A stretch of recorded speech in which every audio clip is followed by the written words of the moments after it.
오늘 22장 같이 보겠습니다. 이제 시편 같이 생긴 부분인데 실제로 시편에서 다 찾을 수 있는 부분입니다.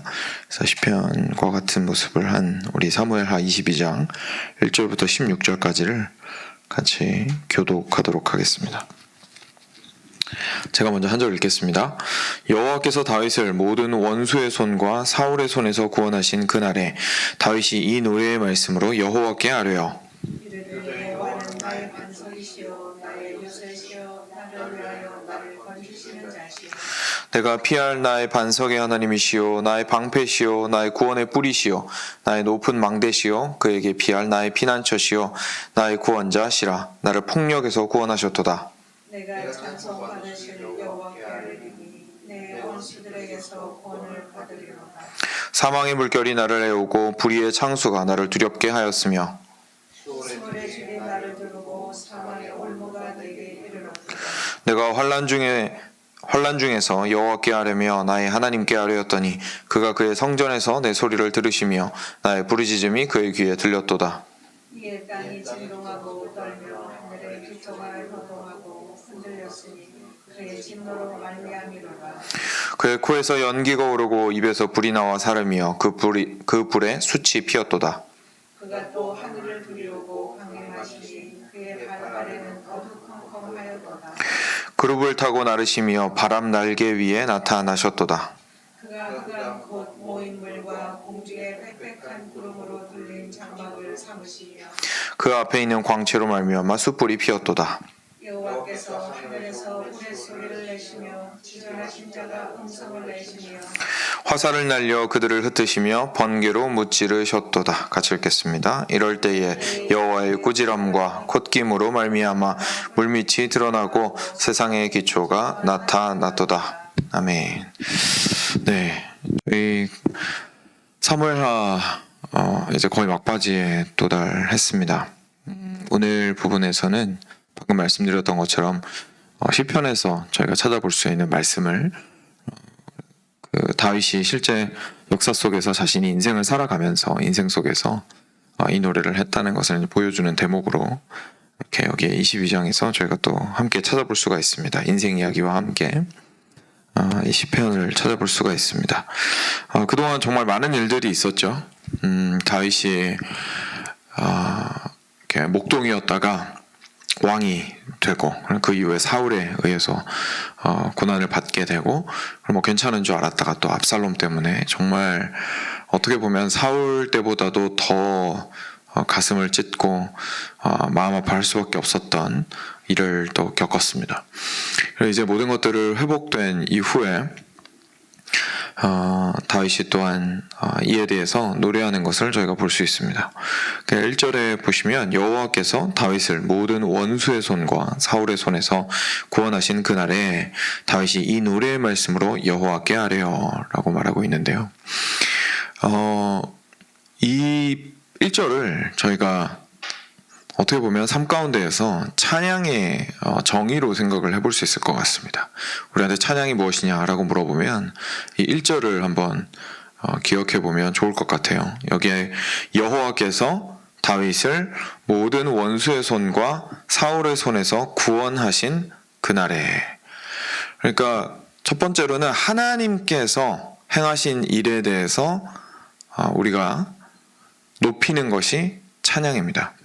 그래서 여호와께서 구원하신 그날에, 그래서 하나님께서 행하신 일을 먼저 높이고 그것이 얼마나 위대한지를 기억하고 묵상하고 하는 것이 이제 찬양이 되겠죠.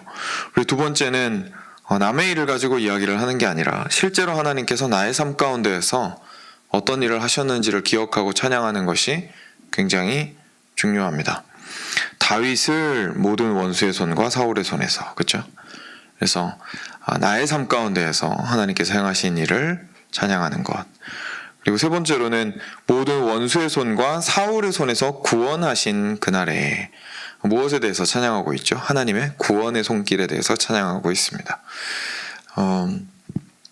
하나님께서 어떻게 나를 공급해 주셨고 나에게 공급해 주셨고 나의 삶 가운데서 역사하셨고 그리고 궁극적으로 나를 하나님께로 인도하셨고 그리고 나의 목숨을 살리셨고 지금까지 유지해 오셨는가, 얼마나 나를 끝까지 놓지 않고 붙들고 계시는가, 이거에 대해서 우리가 감사할 수밖에 없죠. 그래서 그것에 대해서 찬양하는 것이라고 생각할 수 있겠습니다. 그리고 저희 찬양은 보통 노래로 이루어져 있죠. 그래서 그 다음에 다윗이 이 노래의 말씀으로 여호와께 아뢰어라고 이야기하고 있습니다. 그래서 이 노래의 말씀으로 가락을 붙여서 하고 있고요. 그리고 다섯 번째로는 여기서 끝나지 않고 마지막에 뭐라고 되어 있죠? 여호와께 아뢰어. 그러니까 하나님께 올려드리는 것이 찬양이라는 겁니다. 그러니까 하나님께서 하신 일을 옆 사람한테 말할 수도 있잖아요. 그죠? 근데 하나님께서 하신 일을 다시 하나님께 올려드리는 것. 그것이 찬양이 되겠습니다. 하나님께서 위대한 구원의 일들을 인생 가운데서 행하셨을 때에 그것을 저희가 경험하고 그리고 그 경험한 것을 저희 안에서 다 겪고 난 이후에 어떻게 보면 실제 겪고 있는 가운데에 찬양하기는 쉽지가 않겠죠. 뭐 할 수는 있겠지만 그런데 그 겪고 난 이후에 돌이켜 보았을 때 어떻게 나를 이렇게 구원하셨는가라는 것을 기억하고 기뻐서 이게 노래의 가락을 붙였다라는 거는 기억하기도 쉽게 할 뿐만 아니라 기뻐한다라는 뜻이니까 그것을 참 하나님의 그 구원 사역을 기뻐하여서 하나님께서 내 삶 가운데 행하신 일을 다시 하나님께 올려드리는 것. 주님, 주님 어떻게 이렇게 지혜로우십니까? 어떻게 제가 생각지도 못한 이 일을 하나님께서 행하십니까? 하나님은 어떻게 이렇게 능력이 많으십니까? 하나님은 저는 이렇게 자비를 베풀기가 참 인색한데 하나님은 어떻게 그렇게 자비가 많으셔서 저 같은 사람을 사랑하시고 끝까지 붙들어 주시고 그 자비와 긍휼을 오늘도 어제도 그리고 당연히 내일도 그러실 테지만 그렇게 부어주십니까? 라고 하나님께 아뢰는 것, 그것이 우리의 찬양이 될 겁니다. 그래서 이걸 통해서 저희가 찬양에 대해서 좀 생각을 해볼 필요가 있는 거죠. 찬양을 많이 하고 저희가 찬양을 좋아합니다. 그렇죠? 그런데 찬양에 대해서 저희가 생각을 할 때에 그 본질에 무엇이 있는지에 대해서 생각을 못할 때가 참 많이 있습니다. 그런데 오늘 말씀을 통해서 그것에 대해서 알게 됩니다. 예배 가운데서 찬양을 하든지 개인적으로 찬양을 하든지 우리 안에 일단 누가 무엇을 인하여서 찬양하고 누구를 위하여 찬양하는지에 대해서 이렇게 관점이 아주 명확해야겠죠. 이 찬양은 그렇지 않다면 그냥 단순히 그냥 입에서 나오는 중얼거리는 말에 불과하거나 그냥 모두가 함께 흥이 나서 부르는 노래에 불과할 겁니다. 그런 이야기 많이 들으셨을 거고 스스로도 아마 경험하신 적이 있을 수도 있겠습니다만 예수님을 믿지 않는 사람도 교회 와서 찬양하면 좋아합니다. 좋아하고 그리고 유튜브에 이제 찬양 같은 거 올리시는 분들 많은데 유튜브에 찬양 이렇게 너무 은혜롭게 올리시는 분들 밑에 댓글 보면 이런 분들 꽤 있습니다. 제가 사실 예수님 안 믿는데 지나가다가 우연히 클릭해서 들었는데 너무 은혜가 됩니다. 여러 가지 의미가 있죠. 정말로 성령께서 역사하시는 걸 수도 있습니다. 실제로 그런 거 통해서 이제 주님께로 돌아오는 분들도 있기 때문에 제가 그거를 무시하는 건 아니고요. 실제로 성령께서 역사하시는 경우도 분명히 있습니다만 우리가 무시할 수 없는 건 찬양이라는 것 자체가 가지고 있는 분위기라는 게 분명히 있습니다. 그래서 그 분위기에 그냥 취할 수 있다는 거죠. 저희가 그냥 그 뜻의 의미도 알지 못하고 구원이 무엇인지도 알지 못하고 실제로 하나님께서 나한테 행하신 일이 무엇인지도 알지 못하고 그런데 그 가운데에서 그냥 분위기가 좋아서 즐거워할 수 있다는 겁니다.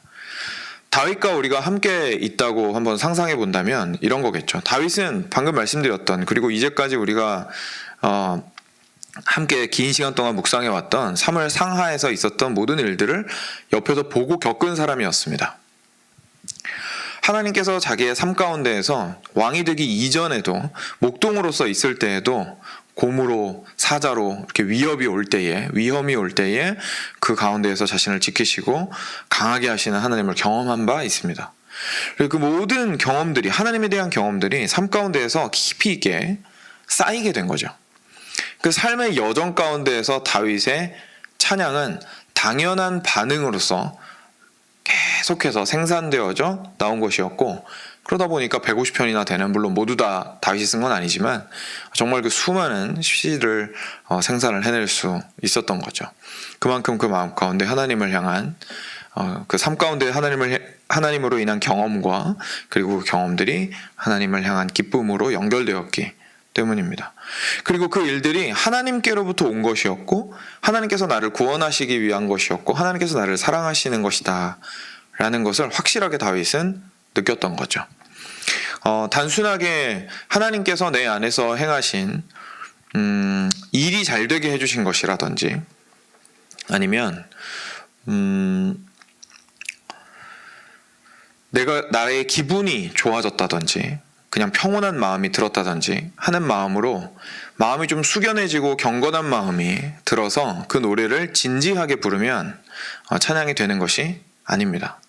사실 참된 찬양이 되기 위해서는 방금 저희가 1절에서 살펴보았던 그 내용들이 다윗과 같이 자신의 언어로 사실 고백될 수 있어야 하는 거죠.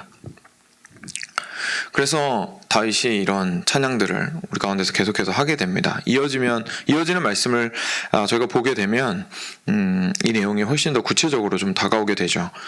이어서 좀 보겠습니다. 2절에서 이렇게 말합니다. 2절과 3절에서 이르되 여호와는 나의 반석이시요 나의 요새시요 나를 위하여 나를 건지시는 자시요 내가 피할 나의 반석의 하나님이시요 나의 방패시요 나의 구원의 뿌리시요 나의 높은 망대시요 그에게 피할 나의 피난처시요 나의 구원자시라 나를 폭력에서 구원하셨도다. 내가 찬송받으실 여호와께 아뢰리니 내 원수들에게서 구원을 받으리로다. 저희가 시편 여러 군데에서 참 많이 보는 표현들입니다. 다윗한테는 이게 근데 식상한 말이 아니었던 거죠. 다윗한테는 이게 식상한 말이 아니었던 겁니다. 다윗한테는 주께서 나의 방패가 되십니다 라고 하였을 때에 정말로 온갖 창과 활과 칼이 나를 향해서 막 밀려 들어올 때, 실제로 전쟁에 참여했던 사람이기 때문에 자신의 1인칭 시점에서 막 칼날들이 자신을 향해서 달려오는 걸 경험을 했던 사람이거든요. 근데 거기에서 자신 앞에서 안전하게 생명을 보존해주는, 화살이 와도 약간 스치고 지나가고 그냥 마는 그것을 보장해주는 방패가 얼마나 중요하고 소중한지를 누구보다 잘 알고 있는 사람 다윗이었습니다. 그런데 이야기하는 거죠. 하나님 당신은 나의 방패이십니다. 수많은 칼날들이 진짜로 나를 찌르는 신용을 하는 게 아니라 언제든지 나를 찔러 죽이려고 할 수 있을 때에 나의 모든 전방위적으로 나를 보호하시는 방패이십니다 라고 이야기를 하는 겁니다. 나의 반석이시오 나의 요새시오. 특히나 또 전쟁을 했던 다윗의 입장에서는 허벌판이어서 지형적인 우세를 차지할 수 없는 곳에, 반석과 같은 곳에 망대를 세우거나 자신의 요새를 세워서 단단하게 자신의 털을 확고히 하고 그리고 주변에서 몰려오는 적들을 멀리서부터 그리고 높은 지대에서 바라볼 수 있고 올라오는 적들에 대항해서 충분히 맞서 싸울 수 있는 그 지형의 우위를 충분히 경험을 한 사람이었습니다. 그런데 그것에 대해서 다윗이 이야기하는 겁니다. 제가 지금 서 있는 이 반석이 사실 주님이십니다. 이 요새가, 제가 세운 요새가 사실 주님이십니다. 제가 주님께는 피할 수 있고 항상 이 상황에서의 우위를 점할 수 있고 상황에서 뭔지 알 수 없을 때에 위에서 무슨 상황인지 명확하게 볼 수 있게 도와주는 그런 것과도 같습니다. 하나님은 흔들리지 않으십니다. 막 먼지바람이 일고 온갖 맹수들과 야수들이 이렇게 밤이 되면은 으르렁거려도 저를 안전하게 지켜줄 수 있는 곳, 곧 바로 주님이십니다 라고 정말 삶의 경험에서 우러나오는 표현으로 지금 이 이야기를 했던 겁니다. 사랑하는 여러분, 이것이 저희의 사실 진정한 찬양을 하는 그 그리스도인의 모습일 겁니다. 우리가 찬양을 할 때에 주어진 가사를 가지고 함께 찬양을 합니다. 그렇죠? 주어진 가사를 가지고 합니다. 다윗은 지금 자기가 영감을 받아서 썼지만 저희가 찬양을 할 때는 함께, 방금도 했지만 4절까지 한 가사를 가지고 함께 고백합니다. 왜 그럴까요? 이게 남의 경험을 가지고 찬양한다는 뜻이 아닙니다. 이 찬양 가사가 우리 모두의 개인적인 경험이라는 것을 공감하면서 함께 찬양하는 거죠. 왜냐하면 우리 모두 예수 그리스도께로부터 말미암는 하나님의 구원의 손길을 경험한 사람들이기 때문에 그렇습니다. 그래서 이 찬양이 참 특별한 겁니다. 예배 가운데 하는 찬양이 각자의 인생 가운데서 실제로 개개인에게 역사하신 하나님을 향한 찬양이기도 하면서 그 경험을 모두가 공유하고 있다는 것을 인정하면서 부르는 찬양이거든요. 이게 함께 부르는 찬양이라고 해서 개인적인 의미가 줄어드는 게 절대 아닙니다. 찬양이라는 것 자체가 의미하는 바가 실제로 우리 각 삶 가운데에서 역사하신 하나님의 구원의 손길에 대해서 높이는 것이기 때문에 그렇죠. 그래서 이것이 우리가 주어진 가사를 가지고 찬양하더라도 그 찬양 가사를 깊이 묵상하면서 그 가운데서 온전히 찬양할 수 있으면 참 좋을 겁니다. 그렇다 보니까 지금까지 조금 살펴보았던 이 찬양의 본질에 대해서 저희가 생각을 해본다면 교회 내에서 부르는 찬양 중에서도 그리고 저희가 듣는 찬양 중에서도 요즘 찬양이 정말 많기 때문에 찬양 중에서도 이 찬양의 정의에 부합하지 않는 찬양이 분명히 있을 수 있습니다. 그래서 모든 찬양이라고 해서 너무 절대적으로 생각하지 마시고 그 가사나 이런 것들에 대해서 충분히 묵상을 하시고 정말로 이런 하나님께로부터 온 구원의 손길을 내가 충분히 공명하여서 내 안에서 충분히 소화시키고 공명하여서 나의 고백으로 하나님께 올려드릴 수 있는 찬양들을 많이 하시면 좋겠습니다. 그랬을 때에 정말로 하나님과의 관계가 더욱더 깊어지고 우리의 영혼이 살아나는 것들을 분명히 경험을 하게 될 겁니다. 이어서 조금 더 보겠습니다. 말씀. 내가 4절을 같이 읽었고 5절입니다. 사망의 물결이 나를 애우고 불의의 창수가 나를 두렵게 하였으며 수월의 줄이 나를 두르고 사망의 올무가 내게 이르렀도다. 내가 환난 중에서 여호와께 아뢰며 나의 하나님께 아뢰었더니 그가 그의 성전에서 내 소리를 들으시며 나의 부르짖음이 그의 귀에 들렸도다. 네, 아까 저희가 1절에서 본 것으로 제가 정리를 좀 했던 것처럼 하나님께서 하신 구원 사역에 대해서 지금 찬양하고 있다는 거 지금 저희가 볼 수 있습니다. 그리고 나의 부르짖음이 그의 귀에 들렸도다. 그러니까 하나님께서 그 환난 가운데에서 그의 음성을 들으시고 기도를 들으시고 움직이기 시작하셨다라는 것에 얼마나 감사한지 그 감사를 찬양으로 표현하고 있는 것을 볼 수가 있죠. 이에 땅이 진동하고 떨며 하늘의 기초가 요동하고 흔들렸으니 그의 진노로 말미암음이로다. 그의 코에서 연기가 오르고 입에서 불이 나와 사름이여 그 불에 숯이 피었도다. 그가 또 하늘을 들이우고 강림하시니 그의 발 아래는 어두캄캄하였도다.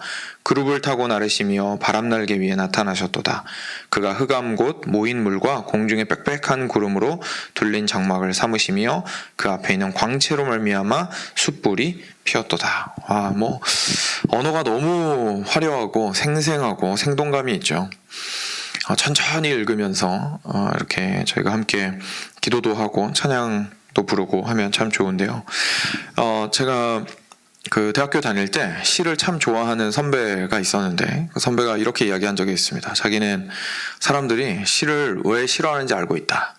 그래서 왜요 형? 그랬더니 소리내서 읽지 않기 때문이다 그러더라고요.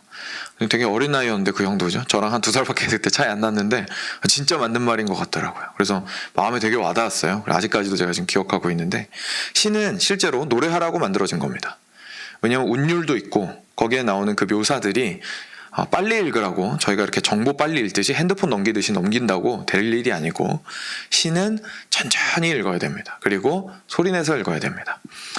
그랬을 때에 정말로 그것이 나의 고백이 되고 깊이 있게 내 소리를 내 귀가 듣잖아요. 그렇죠? 그럼 뇌로 다시 들어가거든요. 그래서 그 과정을 통해서도 실제로 내 마음까지 깊이 내려오는 것들을 경험할 수가 있습니다. 제가 금요일날 시편 가지고 같이 기도하는 이유 중에 하나도 이거예요. 실제 시편을 가지고 같이 기도하는 게 도움이 많이 되거든요. 그렇기 때문에 시편을 가지고 하는 찬양들이나 이런 것들을 통해서 우리가 뭘 해야 되냐면요. 하나님을 향한 마음과 하나님을 어떻게 표현할 수 있을지에 대한 생각과 어휘력을 확장시키는 겁니다. 이거 굉장히 중요합니다. 왜냐하면 사람은 언어가 도달할 수 있는 곳까지만 생각할 수 있거든요. 언어가 머릿속에 많이 들어와서 하나님을 아주 풍성하게 표현하면 표현할 수 있을수록 저희가 하나님을 경험하는 것이 더 많아집니다. 그죠? 저희가 입에 닿는 맛에 대해서 표현할 수 있는 것이 쓰다도 있지만 쌉쌀하다도 있잖아요. 그죠?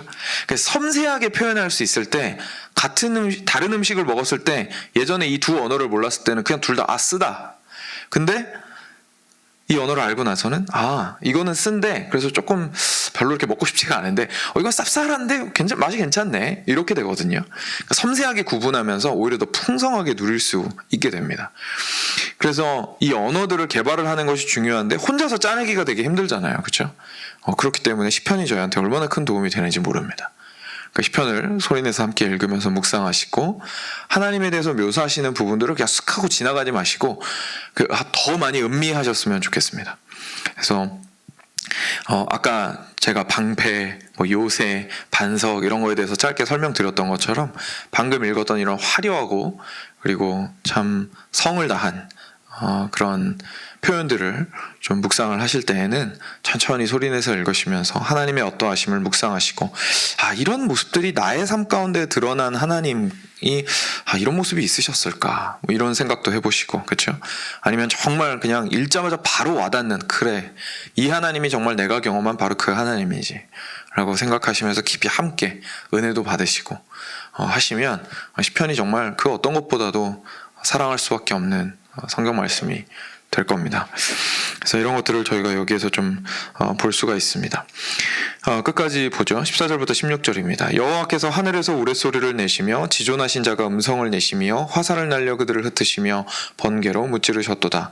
이럴 때 여호와의 꾸지람과 콧김으로 말미암아 물 밑이 드러나고 세상의 기초가 나타났도다. 아멘. 같은 의미에서 저희가 한 단계 더 나아가서 한 가지만 더 언급을 좀 하고 같이 기도했으면 좋겠습니다. 마지막으로 저희가 좀 살펴볼 수 있고 제가 말씀드리고 싶은 것은 실제로 그래서 찬양을 잘 하려면 하나님이 누구신지 잘 알아야 합니다. 찬양을 잘 하기 위해서는 하나님이 누구신지 잘 알아야 합니다. 하나님에 대해서 완전히 오해하고 있는데 하나님을 찬양할 수 있습니다. 그래서 제가 찬양 가사도 잘못된 가사가 있을 수 있다고 말씀을 드린 게 그 가사 쓴 사람이 곡을 붙이고 해가지고 아름다운 음악을 만들 수 있거든요. 하나님에 대한 생각은 전혀 잘못되었지만 아름다운 음악 얼마든지 만들 수 있습니다. 그 다음에 그거가 지금 시대는 홍보의 시대이기 때문에 확 하고 한번 휩쓸면 그냥 다 같이 찬양하는 노래가 될 수 있는 거예요. 제가 찬양을 이렇게 뭐랄까요? 재단하고자 하는 것이 아니라 실제로 가능한 이야기인 거죠. 그래서 저희가 찬양을 할 때에 좋은 찬양을 하는 사람이 되기 위해서는 하나님이 누구신지를 잘 알아야 합니다. 그러니까 찬양이랑 말씀이 떨어질 수 없겠죠. 말씀에 대한 이해가 깊지 않으면 사실 찬양하는 것도 결국 계속 맴돌 수밖에 없습니다. 아까 말씀드린 것처럼 결국 언어가 풍부하고 그리고 실제 하나님이 어떠하신 분이신지에 대한 이해와 지혜와 지식이 깊고 풍성해야 찬양이 더 풍성해지고 깊어지고 넓어지는 건데 하나님에 대한 이해도 부족하면 결국은 표현할 수 있는 언어도 부족하고 그리고 하는 찬양들은 결국 하나님 중심적이기보다는 내 중심적일 가능성이 굉장히 높아지는 거죠. 나의 경험으로만 그냥 내 경험으로만 국한지어서 내가 하는 그 찬양들을 만들어내고 함께 그리스도인이 공감하는 찬양을 하기는 힘들 수도 있습니다. 그래서 하나님께서 우리 가운데서 개인적인 삶 가운데서 행하신 일들을 깊이 있게 깨닫는 것도 중요하지만 말씀이 말하고 있는 하나님과 나의 경험을 일치시키는 작업도 반드시 필요한 거죠. 그래야 하나님에 대한 올바른 지식을 가질 수 있으니까요. 그렇죠? 그래서 그런 하나님에 대한 올바른 지식을 가진 이후에 저희가 더 풍성하게 찬양하고 주님을 높일 수 있게 될 겁니다. 더 많은 이야기를 할 수 있겠지만 오늘 아침에 찬양에 대해서 좀 한번 여기까지만 생각을 해보기로 하겠습니다. 1절 말씀을 좀 기억하시면서 찬양에 대해서 찬양이 무엇이었더라 궁금하시면 1절을 보시면서 이렇게 찬양을 하셨으면 좋겠습니다. 제가 한 번만 더 말씀드리고 말씀 맺겠습니다. 여호와께서 다윗을 모든 원수의 손과 사울의 손에서 구원하신 그날에 다윗이 이 노래의 말씀으로 여호와께 아뢰어 라고 이야기를 하였는데 먼저는 하나님께서 행하신 일을 우리가 찬양하는 것이고 두 번째는 나의 삶 가운데에서 행하신 일을 우리가 찬양하는 것이고, 그리고 거기에 덧붙여서 제가 공동체가 하나님께서 우리 모두를 구원하신 것을 함께 공감하면서 부르는 것이 찬양이라고 제가 말씀을 드렸습니다. 그리고 또 하나는 구원하신 그 사역에 대해서 우리가 주님을 찬양하는 것이고, 네 번째는 가락을 붙여서 노래로서 기쁨으로 찬양하는 것이고, 무엇보다 중요하게 이 모든 일들을 그냥 다른 사람한테 이야기하는 게 아니라 하나님께 다시 아뢰는 것이 찬양이다라는 이야기, 저희가 오늘 말씀 통해서 같이 살펴볼 수 있었습니다. 같이 기도하겠습니다.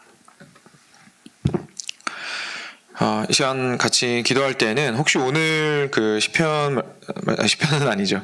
사무엘하 22장 말씀 16절까지 같이 보시면서 와닿으셨던 부분이 있다면 그 부분을 가지고 하나님께 정말 주님 이러신 분이십니다 라고 하면서 좀 하나님을 기억하시면서 찬양하는 시간 가지셨으면 좋겠습니다.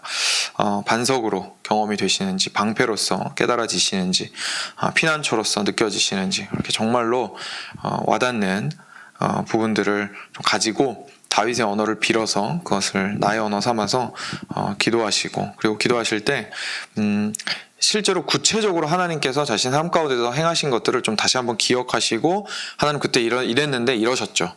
정말 감사합니다. 주님을 찬양합니다. 그때 주님이 저의 피난처가 되셨습니다 라고 고백하는 시간을 가지겠습니다. 그럴수록 더 우리가 찬양하고 하는 것들이 더욱더 깊어질 수 있을 겁니다. 같이 기도하겠습니다.